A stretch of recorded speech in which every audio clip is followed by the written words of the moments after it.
Hi everyone, this is Hailey Brooke from NutraPhoria, and today we're speaking to Elaine Clark, who is a certified nutritionist, women's health pioneer, and the founder of LADYFLOW. Elaine is creating a movement of women living in sync with their hormonal wisdom and creativity.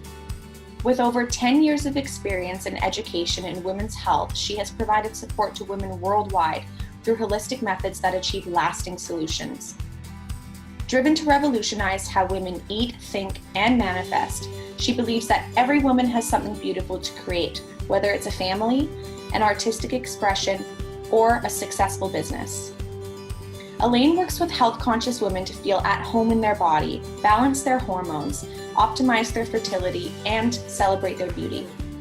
She offers a variety of tools to support women with her workshop offerings, consultations, retreats, and LADYFLOW menstrual care products. And we're so excited to talk to her today. How are you doing? I'm good, thanks. Great.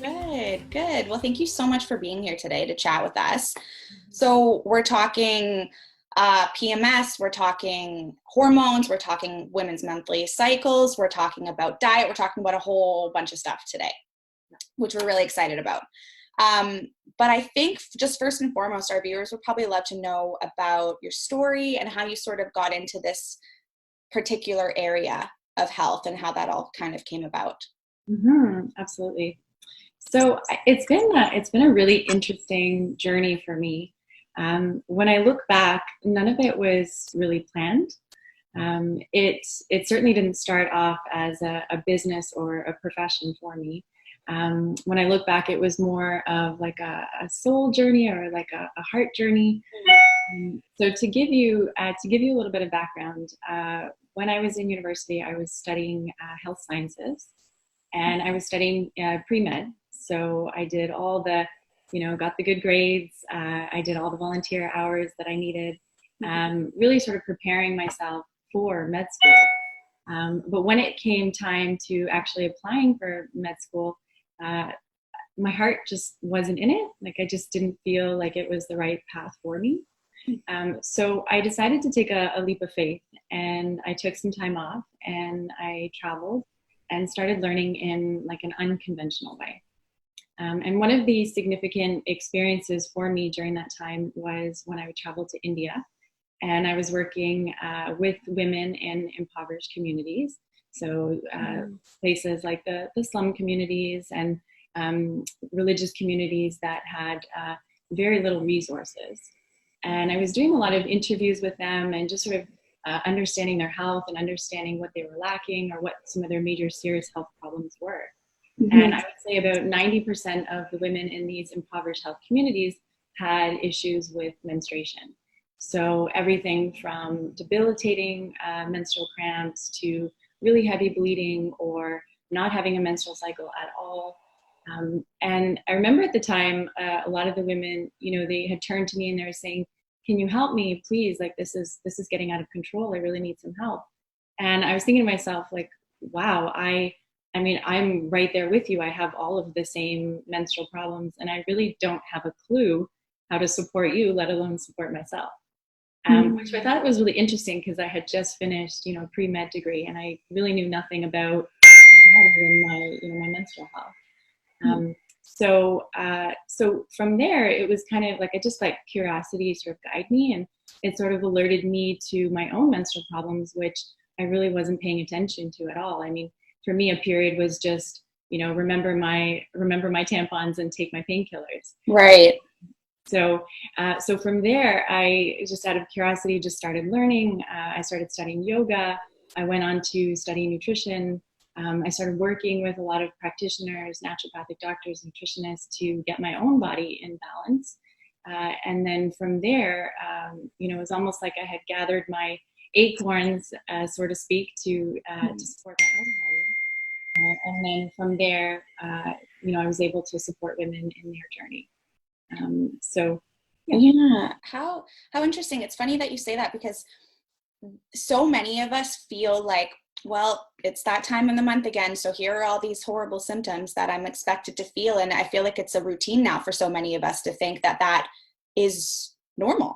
Absolutely. Myself included sometimes. And it's so what is a normal cycle meant to look like? And just in terms of hormones throughout the whole entire month for a woman, what does that journey look like just scientifically? What is that supposed to be? Okay, so a women's cycle can be divided into four major phases, starting with day one, which is the start of the menstrual cycle, and the start of menses, which is the first day of full flow. So a lot of women might have spotting leading up to the first day of full flow, but it's actually that first day where we have a full bleed, in which our cycle can be considered day one. This is the time in our cycle where we're shedding the endometrial lining, and our hormones are at basically the lowest that they'll be throughout the month. From there, we start moving into the follicular phase, which lasts all the way up to around day 14, just before ovulation. Follicular phase is where we have FSH, which is our follicle stimulating hormone that's released from the pituitary gland in the brain. And this starts the maturation of several follicles from just after our period to ovulation. As we continue through the follicular phase, we have estrogen taking a spike all the way up until ovulation. And estrogen is the hormone that helps to thicken the uterine lining. And then once we hit ovulation, it's actually estrogen that sort of triggers something called luteinizing hormone, which then causes the release of the egg from the follicle. Then the third phase would be considered the ovulation phase, and that lasts for about 3 to 4 days, depending on the woman's cycle.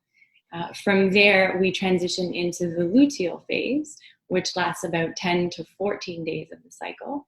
And this is predominantly governed by various hormones, but mostly progesterone, which helps to really sort of protect the endometrial lining and create this sort of viable bed for implantation if there's conception.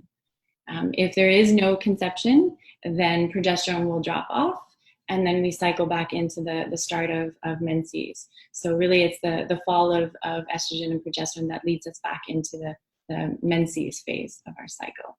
And then it kind of creates this loop of, every month we have one full cycle, and we cycle through the various different hormones. Mm-hmm. Right. It's nice to hear it out loud from you, because I feel like, we know this, but we don't really think about it as often. And so, you're going to feel differently at different stages of the month, right? Because of the hormones. So that's a real thing, that we're going to actually feel different. Okay, cool. So with that being said, what is a normal period? I know that you had just mentioned, the phases throughout the month, but what would be considered normal versus an abnormal or unhealthy period? Mm-hmm. Okay, so the first things first is looking at the length of the cycle. So a normal healthy cycle can be anywhere between 21 and 35 days. That's why it's really important for women to track their cycle and the length of their cycle, because normal can fall within that sort of frame of 21 to 35 days. A normal cycle should come, like your menses should come really easily. You shouldn't have a lot of PMS. There shouldn't be any major emotional changes, maybe a little bit of mild emotional changes just before menstruation. But really, a normal cycle should come and go quite easily without these debilitating symptoms, which brings me to what an unnormal cycle would look like. First of all, an unnormal cycle might be where it's consistently very short, which means that the luteal phase is not complete, or it can be consistently long, in which there's a really long luteal phase. So knowing for women to track their menstrual cycle and even to know when they're ovulating is really important, because ovulation is the middle point from the follicular to the luteal phase. And so knowing how long the follicular phase is and the luteal phase is really important for understanding, if your hormones are cycling properly. Right. The other thing is PMS. I think that that's a really big, really big telltale sign that you're having unnormal cycles. Because PMS, contrary to what society thinks, PMS is actually not normal. It's certainly common, but it's not a normal thing. And what's really interesting about PMS is that based on your symptoms, we can kind of see, okay, you have this symptom, well, that links to this type of hormonal imbalance. So, for example, PMS-A, which is PMS anxiety, if women have a lot of anxiety or they just feel really irritable, if they're, if they have a lot of like emotional, ups and downs and mood swings, that can tell us that perhaps she's not making enough progesterone, which means she may not be ovulating. So there are other types of PMS, like PMS. So PMS-A, there's PMS-C, which is for cravings, PMS-H, which is for hyperhidrosis, and then PMS-D for depression. So it's kind of cool because all of those are sort of linked to a different imbalance in a certain hormone. That is so cool because, wow, I didn't know that it was categorized in that way where you can really kind of determine where the hormonal balance would be based off of the symptoms. So one that I know is super common is just the really painful menstrual cramps. So which one is that? So pain, really sort of debilitating pain, and those really severe menstrual cramps is related to estrogen.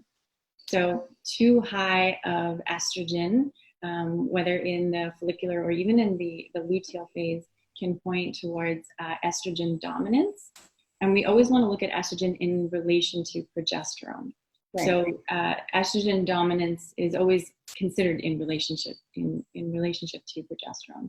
So either estrogen is actually too high, is spiking too high, or there's not enough progesterone making estrogen too high in comparison to progesterone. So that's a telltale sign that perhaps the woman has too much, her body's producing too much estrogen. And if that's the case, the chances are if she is producing too much estrogen, there's a chance that she's not actually ovulating, because estrogen is supposed to dip around ovulation and then start to rise again in the luteal phase. So that's, short and sweet. Yeah. I just wanted to just touch on that one because I know that's just such a common symptom. So I was very curious myself actually about that. So those are some of the kind of warning signs, telltale signs of the PMS symptoms that might be mild for some or severe for others. But really what you're saying is that we don't have to have those symptoms per se. It's just figuring out a way to balance and fix the problem. Exactly. Amazing. Is there any, just curious, is there any sort of symptoms that might not be as mainstream that you might know of that aren't sort of on the list that you just said? Yep, absolutely. So there's something, so PMS-D, depression, that is when women just suddenly in their luteal phase, so basically in the premenstrual phase before they have menstruation, some women will start to feel really down about themselves, even, suicidal thoughts, or just really, it's as if like their world is just kind of like crashing in on themselves. And I'd say about 20% of women actually have severe PMS symptoms enough to seek medical help. And 1 in 20 women have something called premenstrual dysphoric disorder, which is like a really sort of debilitating form of depression and anxiety. So just to circle back, a lot of women might have an actual diagnosable issue related to, PMS-D, PMS depression, and that is related to low estrogen. So they might not be making enough estrogen in relationship to progesterone. One of the problems, with menstruation, I think, is that women don't know in their luteal phase. It's common to feel a little more inward, to maybe have some slight emotional changes. So I think it's really subjective for women to decide, is this how severe are my emotional symptoms, and seeking medical help to discern how bad they could be. I think that a lot of women tend to, they don't really realize that it's okay to have some emotional changes, and they have this really negative outlook on their period and their menstrual cycle. And studies have actually proven that women who have a negative outlook on their menstrual cycle will actually have worse PMS. So, and then women who have a more positive outlook on their menstrual cycle and who kind of recognize it as, hey, you know what, my body is cycling through these hormonal players that are having a direct effect on my brain chemistry, they actually tend to have better periods and less PMS. Right. You're just sort of accepting it and doing the best that you can with your symptoms. And it's really good to hear all of this stuff, just to know that it is normal, first of all, but then also to know all the things that you can not have to go through to prevent. So we're going to get into that a little bit later on the things that we can do. But before we move on, I had a quick question about, have you come across in your practice any pre-existing conditions that might mimic the symptoms of PMS? Yeah. So again, leading into this talk about a lot of the emotional changes that we experience in the luteal phase, and specifically in the premenstrual phase, I think that a lot of unhealed traumas could have, could almost mimic or exacerbate PMS. And for myself, I'm really fascinated in this sort of mind-body connection because of things that I've gone through in my own personal experience, but also because I think that, there's a very sort of complex network of neurons in our body. And if the science is starting to show that we actually have more neural networks that run from the body to the brain than we do from the brain to the body. And so the body is sort of this unconscious brain, and then the mind is the conscious brain. And our body is always detecting our environment, and it's storing a lot of our emotions and our experiences. And so a lot of women might have certain unhealed emotional traumas that they haven't worked through, that they haven't, stopped and paused in order for their body and their mind to process it. So when a little bit of PMS, let's say like PMS hits in the premenstrual phase, but then they've got all these unhealed emotional traumas together, that creates like the perfect storm. And a lot of women can feel like their world is like crashing down, or, that they can just feel like they're really losing control of themselves. Right. Working through emotional traumas, I think, is really powerful. And recognizing that, we can eat our vegetables and we can take supplements and we can certainly do things to change the body physically, but the mental emotional components are so important. And they certainly have an influence on PMS.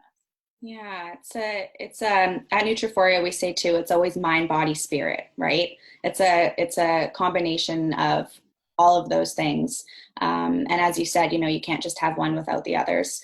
But in terms of diet, because I know that is super important, of course, especially I'm sure regarding some of the symptoms that may come up during PMS. So with that, what are some of the ways that diet can help with that hormonal balance?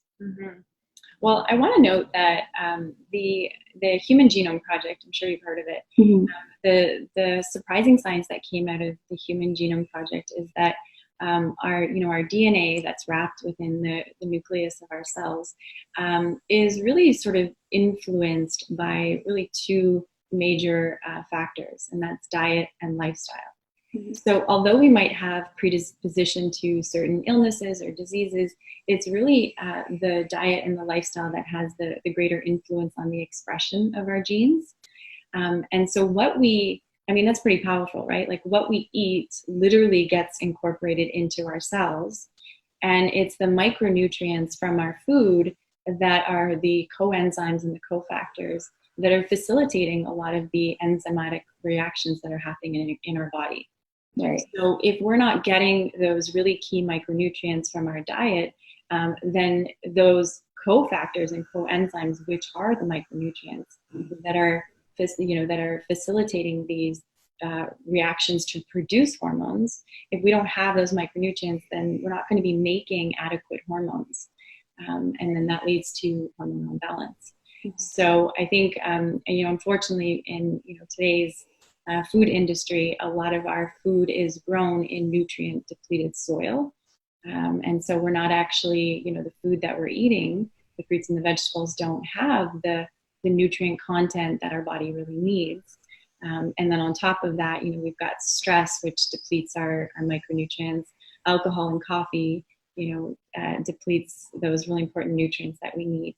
So in terms of introducing more micronutrients, I think eating organic is extremely helpful, because then we're ensuring that we're actually getting the proper nutrients from our food. But supplements, I think, are really valuable too. So much that scientists have actually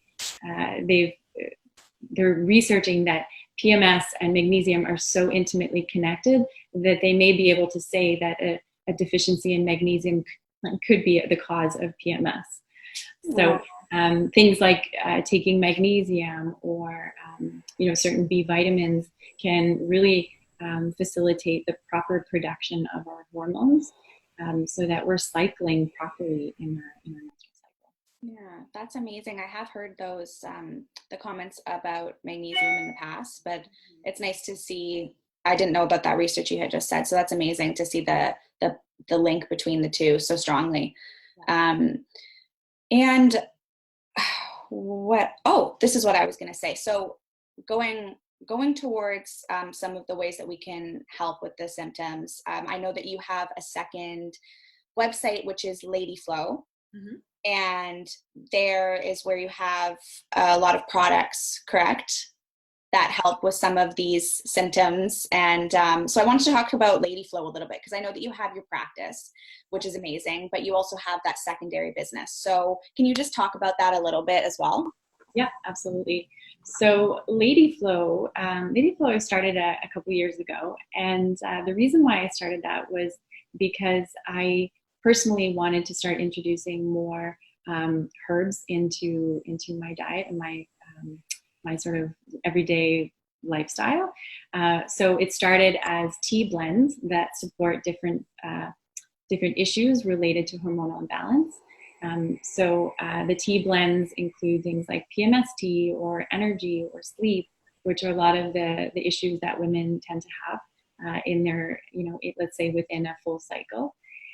So LADYFLOW is a women's menstrual care product line for healthy periods and healthy products. So introducing more healthy products into a woman's life is going to support her menstrual cycle.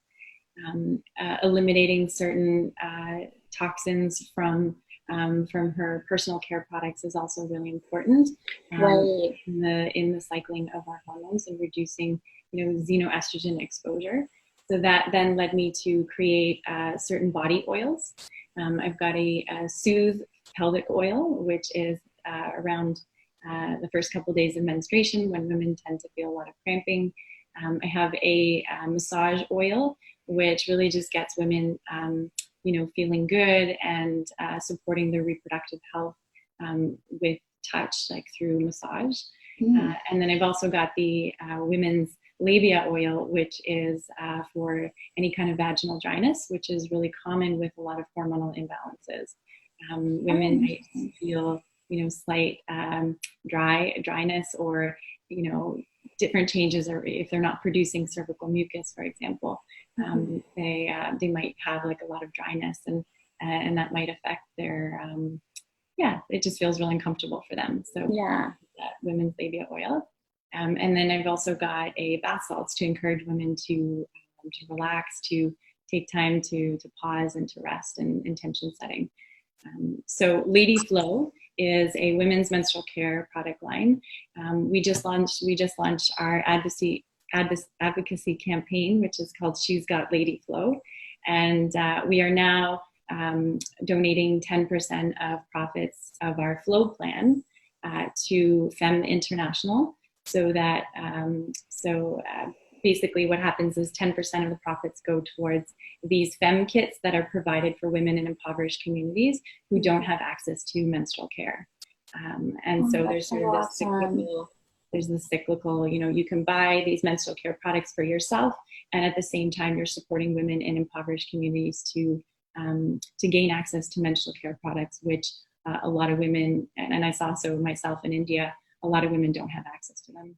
Exactly. That's amazing. I love that you got, I mean, of course you got to see firsthand, and now you're able to help in that way. That's amazing. Mm-hmm. Cool. Yeah. That's amazing. I've learned a lot from this conversation. I'm sure so many others have too, because as I said, it just becomes routine.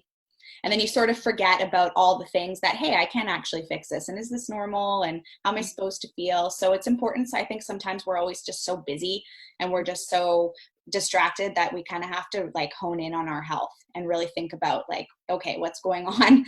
Like, you know, the monthly check-in, see how things are going. So that's really great. I really appreciate all the information and the wisdom that you shared with everybody today. And, you know, could you please list or say where our students can find you? I'm going to post them below the video as well, but just so that they have it as well. Yeah, absolutely. Mm-hmm. So my personal blog is ElaineClark.ca, and I have you know, my blog there. People can follow me. I do offer annual retreats for women to come out, get to know their bodies, slow down, learn about their menstrual cycle. The next one is in Costa Rica in March. It's called the Creative Women's Retreat, and we talk all about how our menstrual cycle and our ambition to create are sort of related and connected. So all of my updates, my blogs and everything are on my website, ElaineClark.ca. Awesome. And then of course there's LADYFLOW.com, where that's the LADYFLOW products. And these products, are they manufactured there in Canada? They are, yes. Cool. But we are now operating in United States and Canada. And so you do ship internationally as well. Yes, we do have a lot of students in the US and overseas as well. So I just wanted to clarify. Amazing. Okay, great. Well, as I said, I am going to list that online for everybody to get to know you a little bit better. And I really appreciate your time here just to chat about everything. It's been awesome. So thank you so much. Thank you so much. Okay, thank you. Take care, Elaine. Talk soon.